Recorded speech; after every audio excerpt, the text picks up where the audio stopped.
तो बताइए अपने अर्ली ईयर्स के बारे में, when you started after you know early years when you got into the industry. Probable चीज है कि स्ट्रगल होती है इंडस्ट्री में, तो सबकी स्टोरीज हैं। Tell us about your story on that. हाँ, मेरी भी ऐसी स्टोरी थी। अभी सुबह में एक जर्नलिस्ट मिली यहीं पे, तो उन्होंने पूछा कि आज मास्टर क्लास है, क्या बोलोगे, क्या करोगे? बोले मुझे भी पता नहीं, मैं तो सिनेमा का स्टूडेंट हूँ, मैं मास्टर क्लास कैसे ले सकता हूँ। तो मैं खुद ही स्टूडेंट हूँ, सीख रहा हूँ। तो हाँ, मैं सवाल भूल जाता हूँ। फर्स्ट ब्रेक, हाँ, बिगनिंग, यस। तो हम तो सिनेमा का स्टूडेंट था, नेशनल स्कूल ऑफ ड्रामा से पढ़ाई करके, और लगा हिंदी थिएटर में सर्वाइवल मुश्किल है, बॉम्बे आ गया। तो कुछ आइडिया नहीं था कि फिल्में बनती किधर हैं, कहाँ जाना चाहिए, किनसे मिलना चाहिए। और मुंबई में आप विजिलेंस होते हैं, अगर एक्टर बनना चाहते हैं तो सलाह देने वाले बहुत लोग होते हैं, जिससे मिलोगे वो एक सलाह दे देगा। इवन मेरा जो सब्जी स्टोर का मालिक था, जो हम जिस मोहल्ले में रहते थे, वो भी मुझे सलाह देता था कि मुझे ऐसी रखो तो कुछ होगा। तो किसकी सलाह ली आपने सबसे ज्यादा आज तक? मैं अपनी पत्नी का ज्यादा सलाह लेता था। परफेक्ट।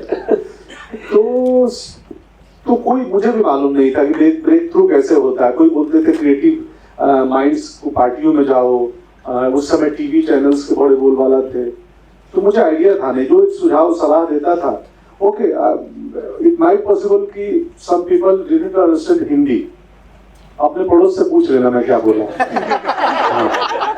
या पीछे वाले सीट से, अगर किसी को दिक्कत हुई तो ऐसा ही था। मुझे भी मालूम नहीं था कि कैसे होता है, कहाँ होता है। इसकी वजह से दैट्स व्हाई मैं एक सीन, आधा सीन हो गया, कई फिल्मों में काम किया, एडिट हो गई, दिखी ही नहीं। तो पर मलाल नहीं होता था, ठीक है, ये पार्ट ऑफ द गेम है। अचानक चलते चलते आया, और आप जिस कंपनी में है वो कंपनी आई, और जो एक एक सीन मेरे इधर उधर गिरे थे उनको इकट्ठा करके कालीन भैया बना दी। आप बहुत मॉडेस्ट बात कर रहे हैं, मतलब ऐसा तो बिल्कुल भी नहीं है। आप you are a former par excellence, and I want to know about the first break. वो फर्स्ट ब्रेक में तो हॉस्टल में सोया था, एक एक्टर नहीं आया शूटिंग पे, तो उनके आदमी आए, मैं कल ही मिला था उनसे, श्याम जी नाम है। तो श्याम जी आए और बोले कि अरे उठो। तो क्योंकि उनको एक किसी ने बोला था कि कॉमेडी करने वाला एक्टर चाहिए, बोले लड़का सोया उधर, कॉमेडी अच्छा करता है एक्टर।